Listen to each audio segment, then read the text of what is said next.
Good morning students. आज हम देखने वाले हैं अध्याय तीसरा ग्रामीण क्षेत्र पर शासन चलाना। और इस लेसन पर जो हमेशा पूछे जाने क्वेश्चंस होते हैं उसके बारे में चर्चा करेंगे। उसके पहले हम इस अध्याय का सारांश की बात करते हैं।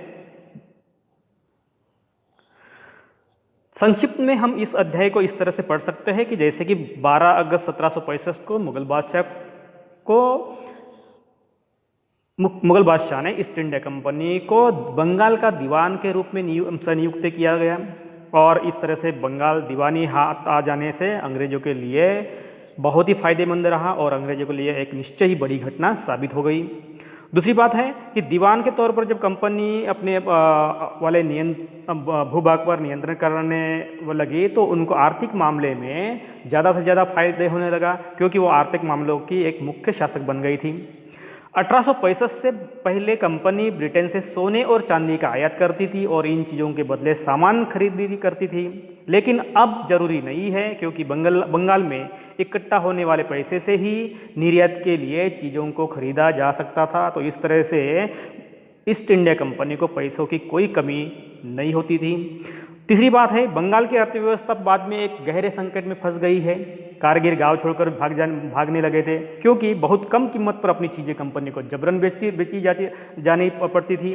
किसान अपना लगान चुका नहीं पा रहे थे, कारीगरों का उत्पादन गिर रहा था, खेती चौपट हो रही थी। और इस तरह से जब लोगों के पास कोई अवसर या कोई संधि नहीं थी तो लोग गांव छोड़कर जहां उनको अच्छा मौका मिलता वहां वो जाने लगे थे। 1770 में उसी के दौरान बंगाल में एक बहुत बड़ा अकाल पड़ा, जिसमें 1 करोड़ लोगों की मौत हो गई थी। इस अकाल में लगभग 2/3 आबादी समाप्त हो गई थी। तो इस तरह से बंगाल की जो अर्थव्यवस्था है भारी संकट में आ गई थी और इसीलिए कंपनी ने सोचा कि स्थायी बंदोबस्त करके कुछ तो राजस्व वसूल करने का तरीका ढूंढना चाहिए। लेकिन जो स्थायी बंदोबस्त का निर्माण किया गया था या लागू किया गया था उसमें भी कुछ समस्या पैदा कर दी थी। जैसे कि कंपनी के अफसर जो थे वो उन्होंने पाया कि अभी भी जमींदार जमीन सुधार के लिए खर्चा नहीं करते थे।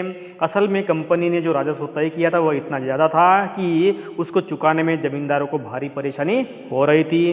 जो जमींदार राजस्व चुकाने में विफल हो जाता था उसकी जमींदारी छीन ली जाती थी। बहुत सारी जमींदारों को कंपनी बाकायदा जमींदारों की ज़मीन को कंपनी ने नीलाम कर दिया था। और इस तरह से कंपनी का जो स्थायी बंदोबस्त का जो तरीका था, जो व्यवस्था थी, वो बहुत सारे लोगों के लिए नुकसानदायक साबित हो रही थी। और 19वीं सदी के पहले दशक तक हालात बदल चुके थे।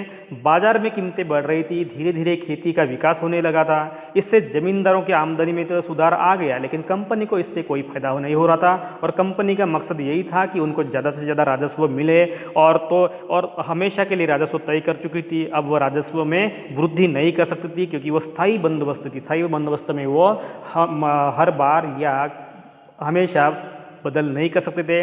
और इसीलिए उन्होंने अलग तरीका और अपनाया है, जो दूसरी व्यवस्था है, जो महल व्यवस्था जिसको बोलते हैं। तो ब्रिटिश राजस्व दस्तावेजों में महल एक राजस्व इकाई थी।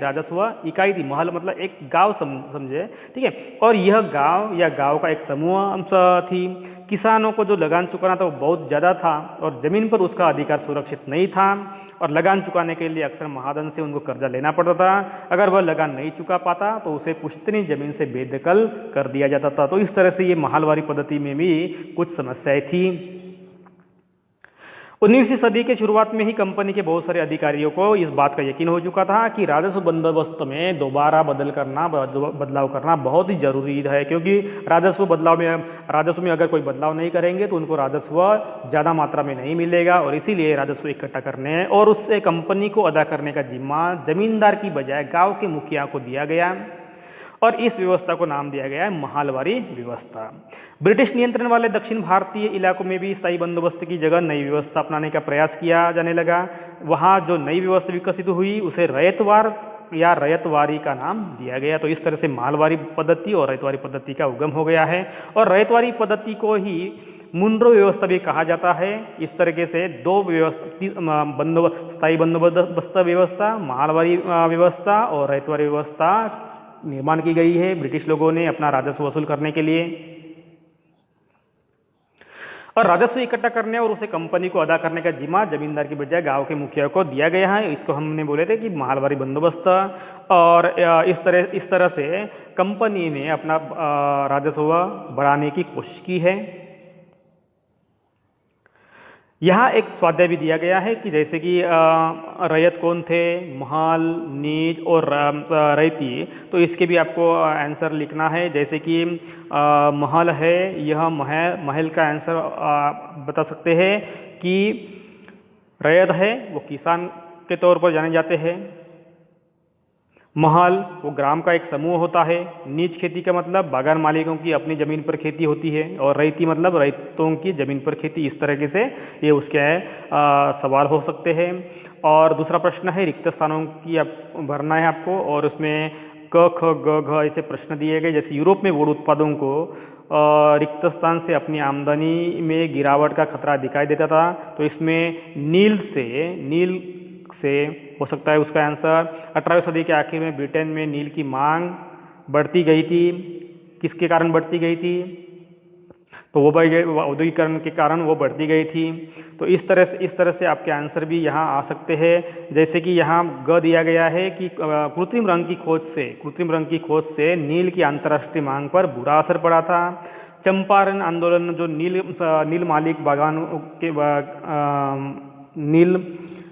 मालिक जो थे नील बागान मालिकों के खिलाफ था यह आंदोलन। तो इस तरह से आप इसका भी आंसर लिख सकते हैं।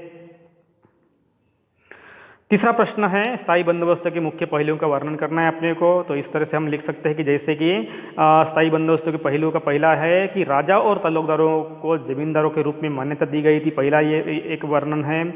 और दूसरा है किसानों से लगान वसूलने और कंपनी राजस्व चुकाने का जिम्मा उन पर सौंप दिया गया है।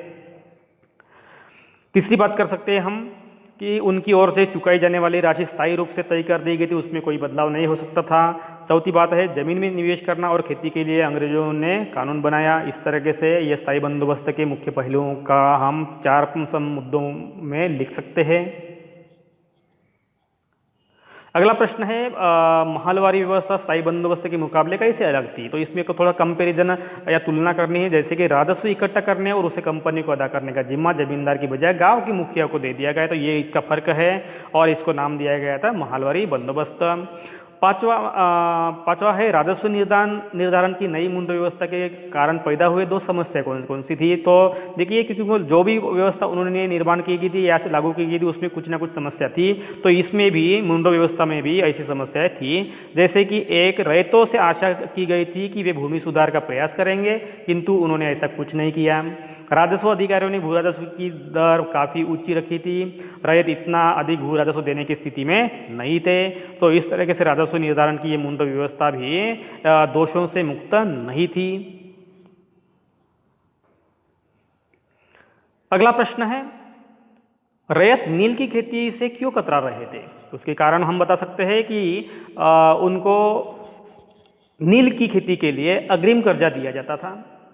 अग्रिम मतलब खेती के पहले ही उनको कर्जा दिया जाता था। दूसरा कारण है फसल काटने पर उन्हें बहुत कम कीमतों पर फसलों को बेचने के लिए मजबूर किया जाता था। तीसरा कारण है उन्हें अपनी जमीन के एक निश्चित हिस्से पर ही खेती करनी पड़ती थी, अतः दूसरी फसल के लिए उनके पास जमीन का एक छोटा सा ही हिस्सा बचता था। तो इस तरह से उनको कम मर्यादा आती थी कि जैसे कि कोई किसान को अगर इस रैयत खेती या नीच खेती करनी है तो उनको अपने पूरे ज़मीन में से 25% या उससे ज़्यादा ज़मीन पर उनको नील की खेती करनी पड़ती थी।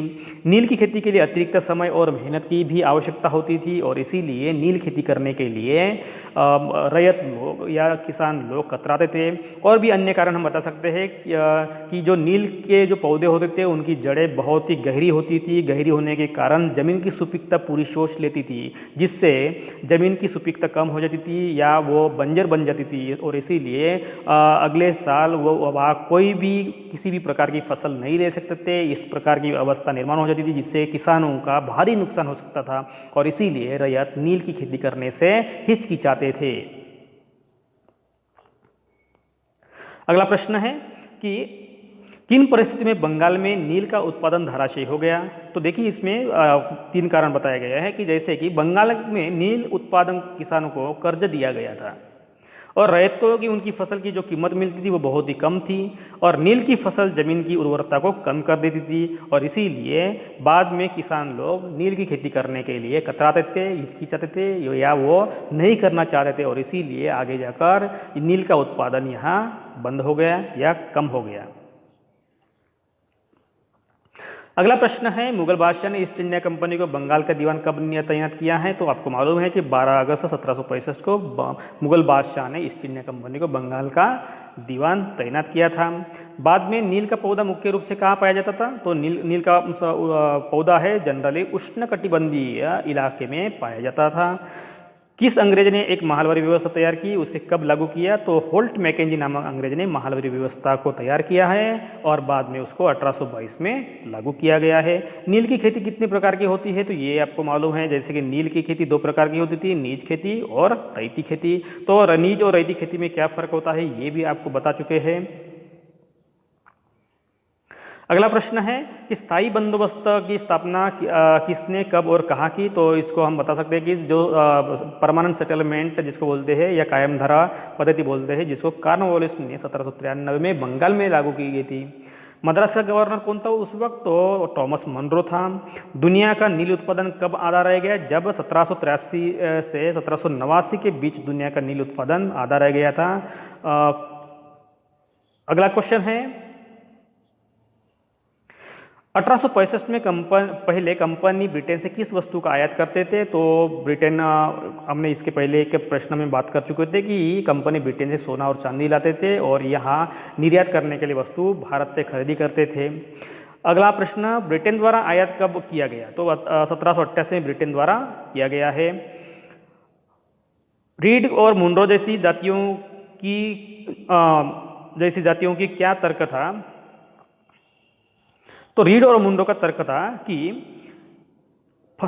जो राजस्व वसूल करना है उनको लगता था कि उन्हें सीधे किसानों से ही बंदोबस्त करना चाहिए जो पीढ़ियों से जमीन पर खेती करते आ रहे हैं।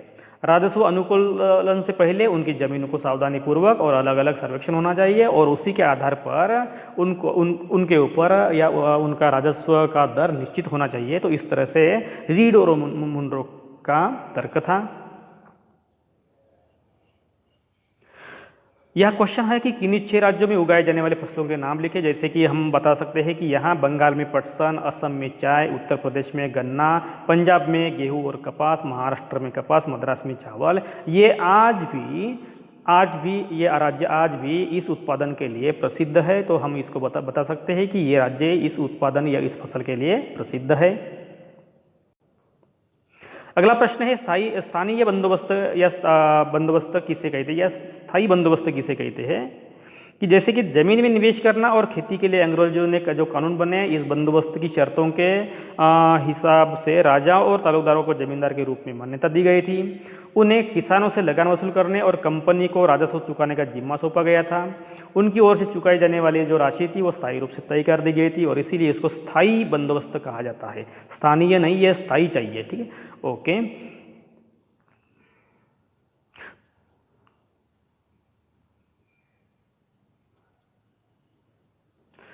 दोस्तों, इस तरह से हम इस अध्याय के कुछ महत्वपूर्ण प्रश्न और उसके उत्तर देख चुके हैं।